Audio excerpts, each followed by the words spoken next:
Ouais, je suis pas trop mal ici. Je suis dans la même cellule qu'un type que j'avais embarqué le mois dernier et j'ai une vision différente de son problème. Ah, s'il vous plaît, soyez sérieux et racontez-nous exactement ce qui s'est passé. Et ils n'ont retenu aucune charge contre Ernie? Non, il ne semble pas s'occuper de lui depuis qu'il prépare leur dossier contre vous. Laissez-moi lui parler. Ça va? Pas très fort. Je suis heureux que tu sois sorti. Écoute, je veux pas que tu t'inquiètes pour moi, d'accord? Ça va être rudement difficile. J'essaie de réunir l'argent de la caution. J'ai vendu ma bicyclette pour 20 $ et il me reste encore à vendre toutes les bouteilles. Tu as vendu ta bicyclette. Écoute, Ernie, les choses vont s'arranger bientôt. Je vais sortir d'ici. Quoi que tu puisses voir ou quoi que tu puisses entendre. S'il te plaît, fais-moi confiance. Tu veux?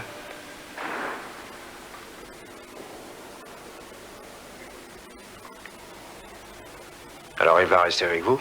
Et jusqu'à ce que toute cette affaire soit terminée. Merci d'être venu. Venez, Rizzo, vous êtes libre. Un de vos très bons copains a signé votre ticket de sortie. Jack? Qu'est-ce que ça veut dire? Qui a payé votre caution? Oh, c'est une longue histoire, j'ai pas le temps maintenant.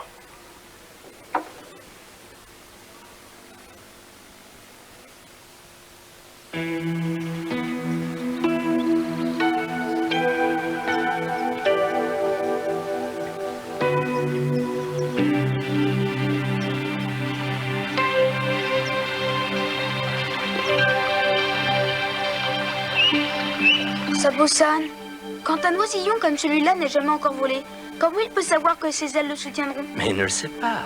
Alors c'est stupide de sa part de s'élancer dans les airs pour la première fois. Oh, mais il a confiance et c'est pour cela qu'il a le courage de faire ce bond. Moi je trouve ça complètement insensé. Si tu ne sautes jamais, tu ne voleras jamais.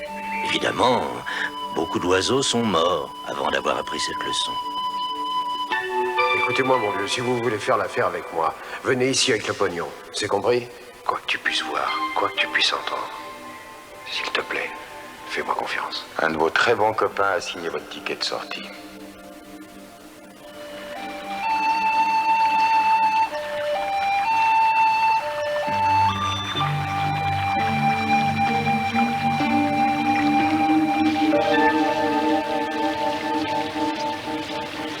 Comment expliquer que ces idiots soient venus directement chez moi? Quelqu'un leur a filé un bon tuyau? De toute manière, le coupable savait que vous alliez l'appréhender. Il vous a fait prendre avant que vous l'attrapiez. Oui, mais il n'y a que vous et moi qui sachions la vérité. Et le procureur. J'ai dû le contacter pour déterminer les charges qu'il fallait retenir contre vous. Non, merci, difficile de lui faire confiance quand il sort de ses repas trop bien arrosés. Tout le monde s'en fout de toute façon. Maintenant, ma couverture est fichue. Ce serait dangereux pour vous de continuer cette affaire sans couverture. Quoi qu'en y réfléchissant, après cette arrestation, on pourrait vous croire dans le bain jusqu'au cou. C'est dommage, j'ai bien peur que notre homme s'en tire à bon compte. Un jour on gagne, un jour on perd. Bon, d'accord, je reste encore sur le coup. J'ai eu Lenny au téléphone. Il m'a fait comprendre que je serai en concurrence avec deux gars en uniforme qui bossent pour un civil du quartier Milleflore. Si vous voulez pêcher du gros, prenez de bons hameçons.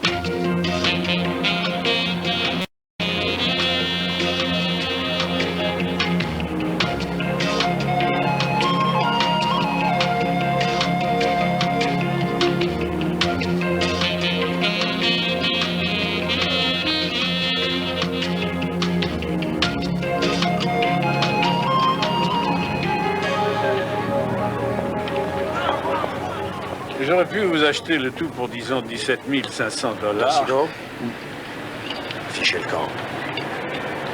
Mes clients, habituellement, sont plus courtois à attendre leur tour. J'ai un rendez-vous. Ma secrétaire est parfois un peu négligente, c'est vrai. Mais qu'est-ce que je peux faire pour vous? On m'a dit que vous étiez le plus important grossiste de Milleflore. Oui, je sais, mais le renom est parfois éphémère et je ne voudrais pas en tout cas qu'il me monte à la tête. Je n'ai pas retenu votre nom, monsieur. Monsieur, ça suffira. On fait le même boulot, vous et moi. Enfin, presque. Je suis dans l'obligation de me débarrasser d'un lot. Une affaire unique comme on n'en voit qu'une fois dans sa vie. Vous voulez l'inventaire? Avec les difficultés du marché parallèle, c'est désolant. Je regrette, mais je ne peux pas vous aider. J'ai conclu un arrangement exclusif et plutôt intéressant avec mon fournisseur qui est mon associé. On va essayer de trouver une solution. Mettez mon rapport avec lui. Pas de chance. Personne ne l'appelle. C'est lui qui appelle. Eh bien, vous aurez de ses nouvelles lorsqu'il apprendra que vous lui avez fait rater cette affaire. Vous pourriez être plus précis? Je parle de votre disparition prématurée dans les fondations d'un immeuble. D'accord. Mais vous êtes dingue. Il le faut. Suivez-moi.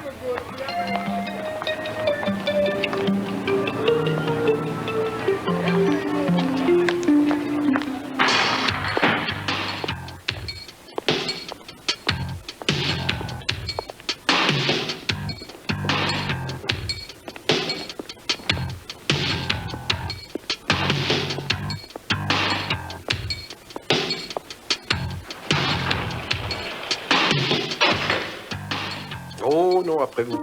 Vous souhaitez bien lui parler. Alors allez-y tout seul. Mais qu'est-ce qui se passe? Vous êtes nerveux? Vous le sauriez si vous saviez où vous allez.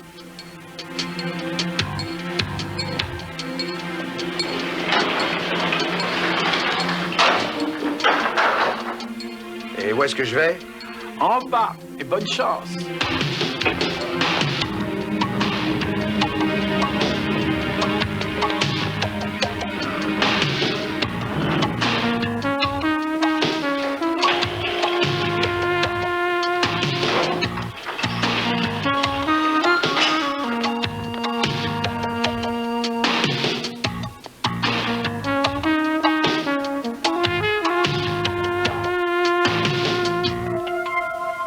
Qu'est-ce que vous faites?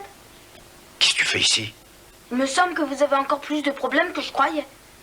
Ernie, c'est une affaire de policier. Oui, bien sûr. C'est un travail clandestin. Je fais ça pour notre vie à tous les deux, tu te rappelles? Écoute, Ernie, ça me plairait de passer un moment à discuter avec toi, mais si tu restes, tu risques de tout faire rater. Alors sois gentil, fiche le camp. Le gros type m'a dit que tu avais une affaire à me proposer. T'es venu avec Ernie? On m'a beaucoup parlé de toi, mon garçon. Ah oui, justement, il partait.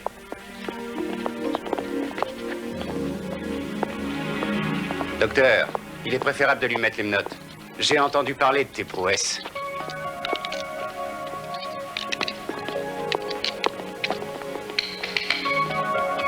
Bon, écoute. Pour toi et tes gars, il n'y a pas d'autre solution.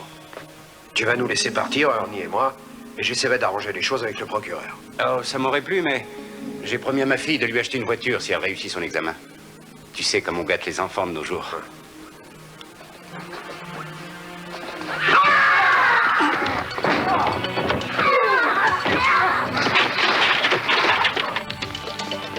Ah, vite, Ernie, par ici.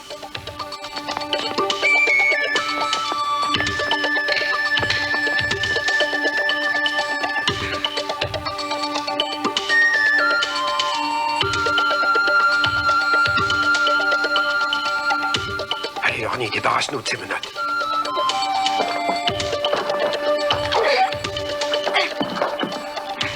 Les clés sont dans ma poche gauche.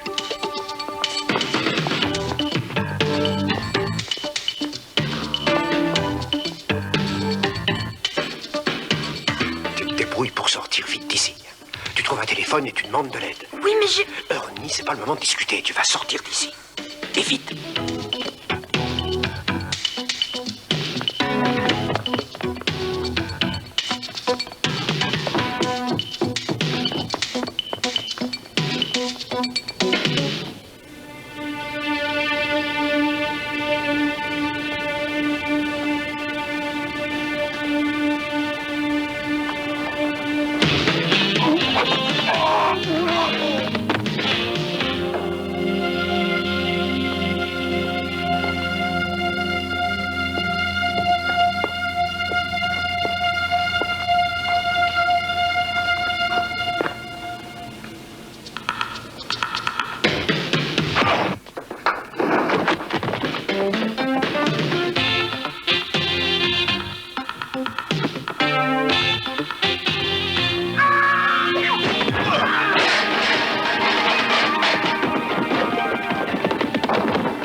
avoir beaucoup de temps pour tricoter ton chandail. Ernie, qu'est-ce que tu fais ici? Je croyais t'avoir demandé de téléphoner. Vous avez oublié de me donner de l'argent? Ah oui? Allez, viens.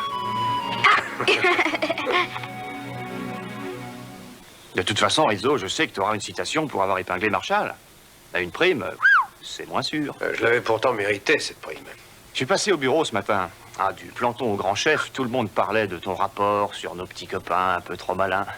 Et je relance de 3. Qu'est-ce qu'il raconte? Il dit que la commission examine cette affaire et qu'il relance de 3 cents. Ah.